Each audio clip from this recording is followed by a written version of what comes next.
This past couple of years, I've been doing a lot of vintage computer circuit board repair, specifically a lot of surface mount capacitor replacement, trace repair, and other various board level fixes.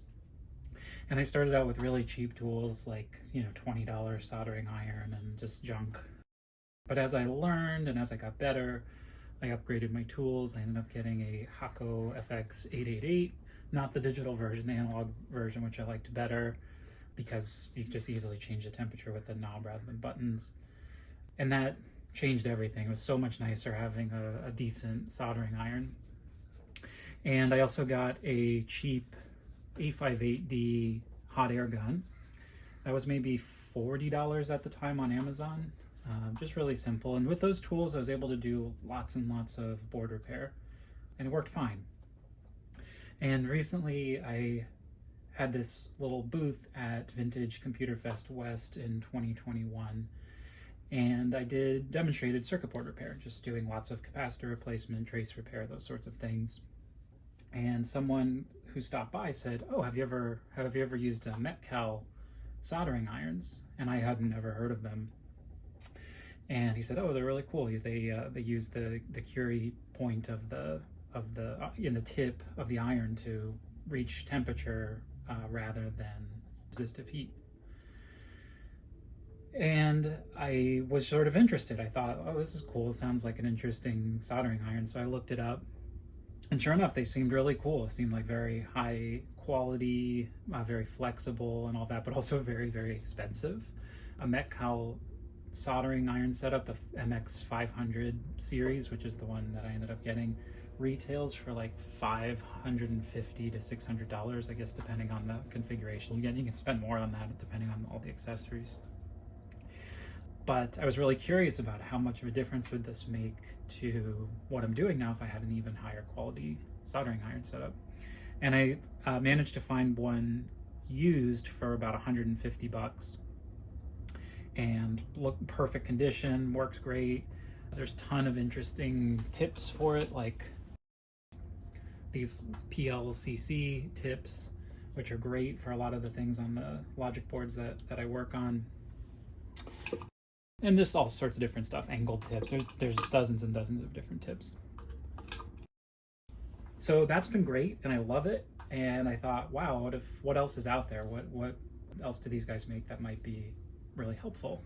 And so I started looking into their hot air stations, and their highest end, fanciest hot air station is this guy, the HCT-1000. And what that gets you is, on paper, I don't know if it sounds that impressive compared to some of the other things that are out there, like the the 641D or whatever it is. There's some common stations that are really popular with hobbyists who are into good tools. This one is rated for 600 watts. It outputs 450 degrees C, 5 to 25 liters per minute airflow. It has a vacuum, so you can actually pick up components with the vacuum and place them with a vacuum. It's quite quiet. It says under 55 decibels, and it just, I don't know, in the room it just seems quiet to me. And has memory, so it's a digital control. You can set up like 50 different programs on it. And those programs optionally can have four stages of heat, so you can change the temperature over time. You set the amount of time you want each temperature to be and set the cool down period. Or it has a manual mode. You can just set it to whatever temperature and configure whatever cool down you want from there. Additionally, it works with the preheater PCT-1000, and these two can work in conjunction with one another to achieve the heat that you want in the time that you want. I am brand new to this. I've never used a preheater, but the concept, as I understand it, which you can find in a bunch of other videos, is you want to use the preheater to gently bring the temperature up of the board so that you have less time with the extreme heat from the hot air gun onto the components. You stress the board less, you stress the components less, you get your part off quickly with the hot air gun. So this too is kind of insanely expensive. I'll double check this, but I think the hot air station retails for something like $2,300. The preheater is $1,600, $1,700, something like that, USD. It's really not a cheap system. But I found these on eBay recently and got a pretty good deal. The preheater I got for $200. The hot air station I got for, I think, about $400. So it's still a ton of money for what this is. Like I said, my last hot air station was literally $40. I spent 10 times that. But I thought it'd be cool to see, what does that get you? Like, how much higher quality is it? And so far it's very interesting. This is like really going to be my first time using it live on this video. Previously to this, I just kind of turned it on and learned how to use the basic features of it. But I thought it'd be cool to sort of document what using one of these things is like. So actually, before I even use it, one of the things that freaks me out a little bit is when I saw in the photos, the photos on the auction listing were pretty bad, but it had this PLCC style nozzle on it, which is cool if that's what you're doing. But in a lot of cases, you might just be taking off something else. You need a sort of like plain sort of style nozzle, bent or otherwise. And this didn't have that. So the other Metcal tips, like for the soldering station, are pretty reasonably priced. They're not cheap, but they're not absurdly expensive. But this, the regular tip for this, so I looked up, they have like a 5mm tip that this usually would ship with if you bought it new. One, it's not available anywhere. Like, you can't just buy it. Like, you'll see it listed some places, but it was either out of stock, or if some place said it was in stock, it was like listed as $770, which I don't know if that's just a way to get people to not order it or what's going on. But I emailed Metcal and said, hey, I'm looking for the tip for the 5mm tip for this. Is it available? How much is it? And they said, yes, it's available. You have to fill out a form to order it. And I think it's $385 just for the nozzle, which I don't understand. So I'm going to show you this. So it is a nice system. Like, it has like this system where you just can unscrew the nozzle, and they have a little wrench. I ordered one. I don't have right now, but they have a little wrench so you can do this while it's hot and put on another one without having to mess with a screwdriver, which, hey, that's cool. And then it has this little adapter. In the manual, they don't say what the adapter's for. So before I got the system, I was like, what is going on here? So this adapter has a little kind of almost like bicycle style clamp. And then you can just take that off and the adapter comes off. Fortunately, this is 21.5mm as measured with my calipers. I think, probably 2 centimeters nominally. And it is compatible with like the normal like $10 for a pack of 15, whatever it is, nozzles that you'd use on any other hot air station, like the 858 that I'm using now. So those just slide right on and should work fine. So, you have to screw it in, but I think I'd rather spend my time screwing it in and dealing with it cooling down than spending $400 on that overly fancy nozzle. This little thing here, that's the vacuum, which is really cool that it has a vacuum pickup. You can adjust the vacuum depth with this adjustment here. It has pretty big range of adjustments, like an inch or so, enough to where you can get it wherever you need it. And they have these little, I guess they're silicone cups of some sort, so that you can attach onto whatever package it is that you're picking up. So I've ordered some of those. I don't have them yet, but I tested it. It works, so that's cool. We have a couple controls on the gun itself. So this starts and stops the heat. The red up arrow button and the down blue button starts and stops the vacuum.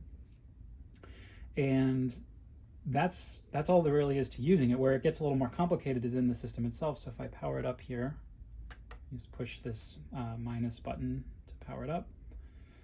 When I got it, it was programmed however the previous person was using it. Although, man, this thing looks like quite new. There's very little wear on it. There's a couple little scratches, I think, probably just from someone moving it around when they were liquidating wherever this thing came from. But otherwise, it's in great shape. You turn it on, and you have up to, like I said, 50 different programs that you can use. So you can cycle through those. What I set the first one to is 350C in manual mode, which means it doesn't go through like a ramp of very different temperatures over time.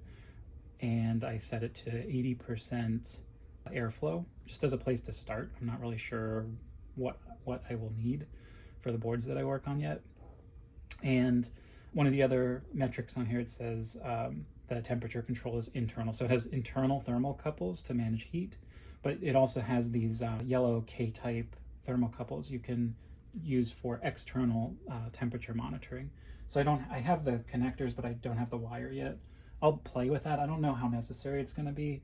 My use is so simple. It's not like I'm doing hundreds of boards with the same type of repair where repeatability and things are so overly sensitive to heat it really matters, but I got them because I figured, it'd be interesting to play with. The other thing is, like I mentioned, these things can work with each other. Right now I don't have it set up for that. This is set to, at the moment, 175 degrees C manual, so it'll just keep pumping out 175 degree heat for as long as it's on. And this one, the hot air gun is set to 350 degrees C, again, manual, it'll just keep going. But when these things are linked, I can't tell whether it's a regular Ethernet cable. I need to experiment with that. But there's an Ethernet-like connector on the back of both of these units.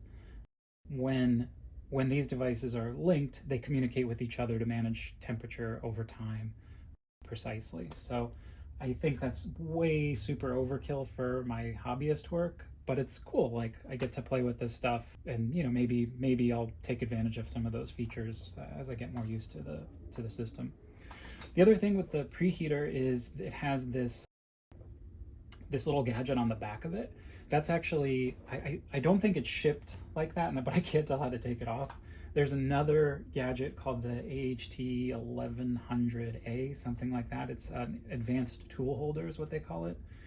And best I can tell, that's to help you position the part above the board and the tool, like it actually holds the tool. So you could have the part being held up onto the tool with a vacuum. You position it just how you need it on the board, and then lay it back down. It runs through the program to heat up the part and solder it or desolder it, whatever you're doing. And I think the point of that is just for lots of repeatability is what it seems to be mostly meant for. So this one didn't have that. It just came with this mounting part to that tool, and the seller didn't seem to have that particular part for sale. But I'm going to keep an eye out for it. If I can get it cheap, might be another fun thing to play with and have the whole system. For whatever reason, these things have these two different part numbers. This one, the hot air station, is the HCT-1000. The preheater is the PCT-1000. But when they're used together, that then is called MRS mode or MSR mode. I forget one of the two, but they behave differently because they're now interacting with each other. So there's a different mode they would both be in to operate that way, and then it's considered like a full rework station, especially with that tool holder for when you're replacing a lot of parts in the same manner. Anyways, what I'm going to do is I have a board nearby that is a Mac SE30 battery bound logic board. I'd used this board previously to experiment with taking off some components with the solder station that I got, the Metcal solder station, and that was just so easy. So I thought it'd be cool. Maybe I'll try with this new setup what this experience is like. So maybe what I'll do is I'll take off some of the capacitors, I'll take off some of the surface mount ICs like the PLCC packages, and just see how that goes. This is all quite corroded. There was lots of capacitor leakage, obviously the battery damage, and some of the things I took off were relatively easy to deal with, and maybe I'll start there, like these PLCC packages, and actually that way I can use the PLCC nozzle that the thing came with. And yeah, I figure let's just give it a try. We'll see how it works. So first, I guess I'll change out the nozzle to the Metcal one. I don't have that vacuum cup, so I'm not sure the vacuum part will work, but I'm gonna give it a try, and if it works, that'd be cool. Sounds like an extra fun party trick. So that just snaps on like that, like a bike wheel, and then this screws on top, and if we're just hovering over, it should just apply heat like that, and then I can adjust the air nozzle to or excuse me, the vacuum nozzle to pick up the part. So right now I'm extending the nozzle basically as far as, or the vacuum as far as it'll go, and it just clears this nozzle. So just, it's like maybe a millimeter or two beyond the nozzle. We'll see if that's enough to pick it up, or if it might just need the cut. So I'm not super hopeful that's gonna work the way we would want it to. But yeah, I'm gonna take off this chip. I'm gonna put on some flux. I'll give it a lot of flux. And let's see what happens. So I'm gonna turn on the preheater. So our part is above the preheater here. They make stands and stuff to hold things in a nice position, but I don't think that's totally necessary. But we'll find out. Let's see what happens. So I'm gonna turn this on. Oop, I just shut it off. Turn it back on. It defaults to 175C. That sounds a little hot, but I don't know. Let's give it a try.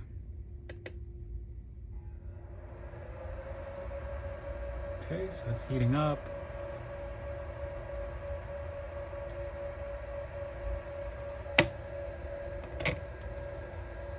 And I don't know how long I should wait on it.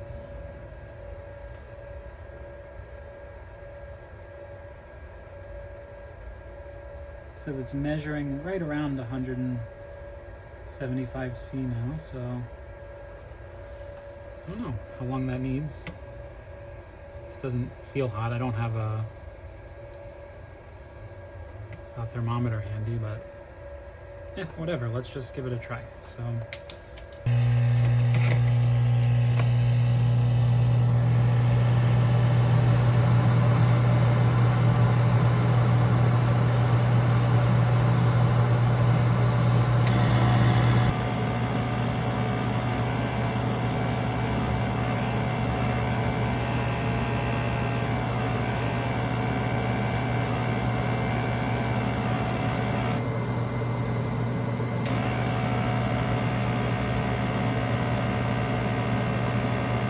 Okay, it is loose, but the vacuum is not picking it up.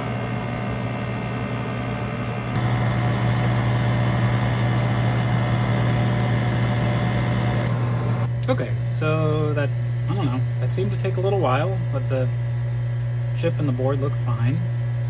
The vacuum didn't pick it up. I think it's just too fine of a point for a large chip, but with a suction cup, it should probably work out fine. So yeah, that worked. So let's see if I'm gonna keep this board here. It's had more time to preheat too, so I'm gonna try this other guy. Some flux on.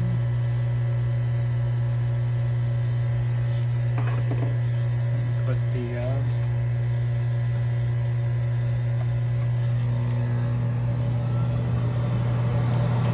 exhaust on, and we'll try again.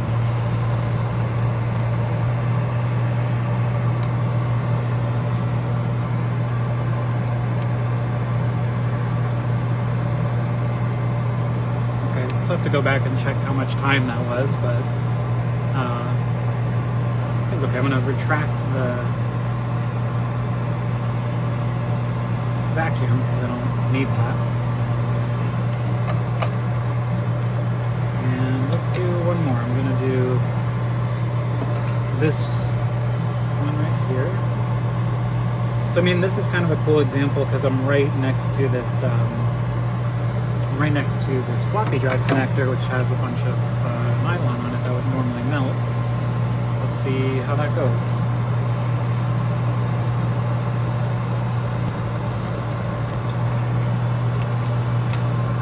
So I was right on top of that nylon connector, right next to it, and it's fine. So that's cool. So those came off fairly cleanly. I'm going to let this cool down, and then I'm going to change to the cheapy normal nozzle and see what it's like to take off like a capacitor.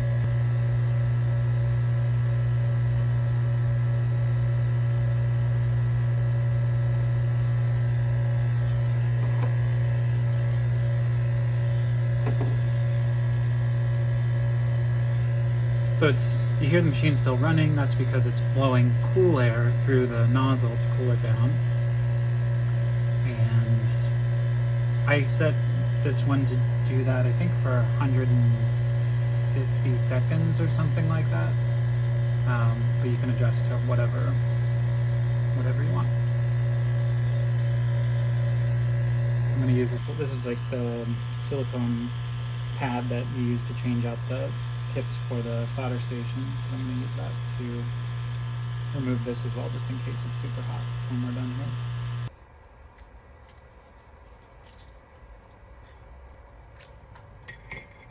Alright, so I'm just going to put this guy on. Okay, so there's the cheapy nozzle installed. I'm going to retract that vacuum line further, and for the PLCCs I did 350C at 80% airflow. I'm gonna try changing to 450C for these and just see if that helps us get the part off more quickly.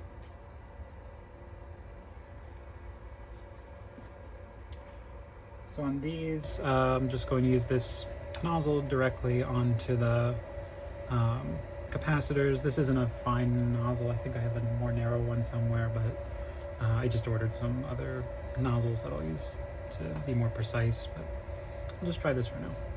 So we're at 350 now. I'm going to start there. And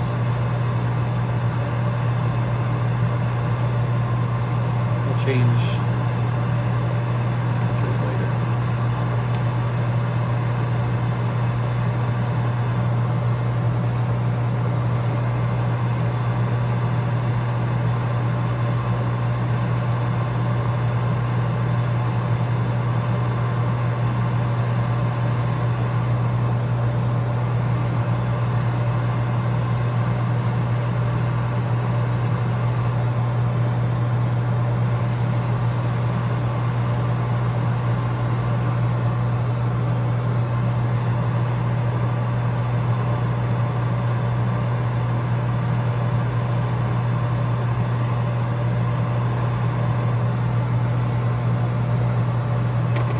Try these without much flux. Like this has a little residual flux. I'm not going to bother protecting the connector since this board is trashed anyway.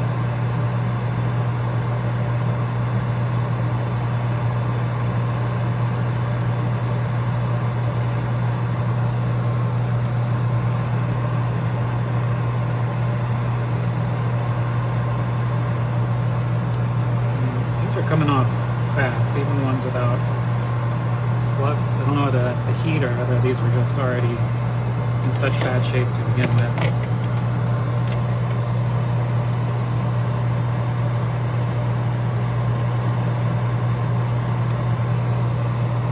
So this has no flux, super dry.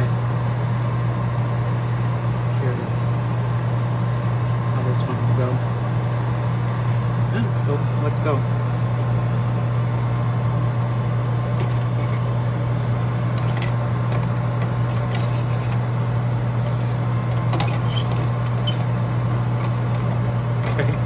Maybe a board holder would be a good investment. This is a bit precarious.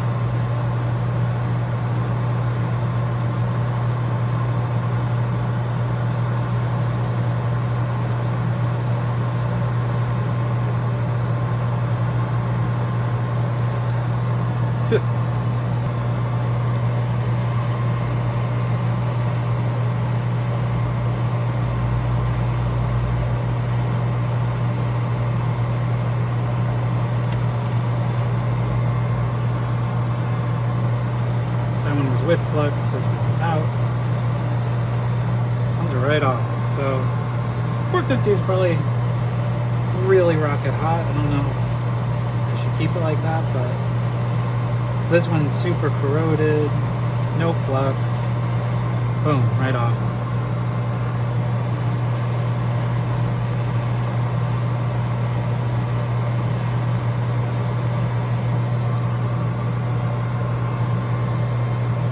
How about a whole PLCC without the fancy tip?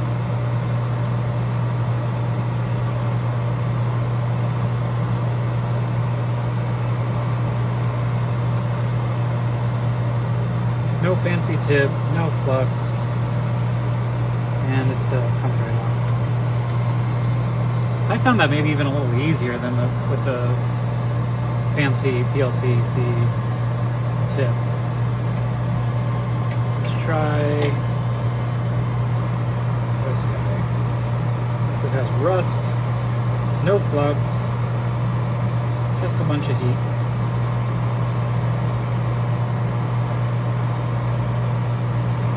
Comes right off.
Running out of stuff. Do these.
So if I'm counting right, that's like 27 components that we removed in just a few minutes. Oh, not counting all the caps. So like 30 something components with moving the board around and stuff, with changing tips. I mean, that's pretty cool. That went really, really fast and easy. This is great. I'm into this. The 450 seems like hotter than it needs to be, so maybe I would do less heat than that, like either keep experimenting with 350 with more air or maybe go up a little bit more. Fundamentally, it seems a little weird to like run the system like at its max. Like it probably should be running a little bit less than max. But other than that, I mean, like, geez, the nylon stuff is all fine. I like threw down enough heat directed in the right part that it didn't melt the nylon, and everything looks really good. So thumbs up.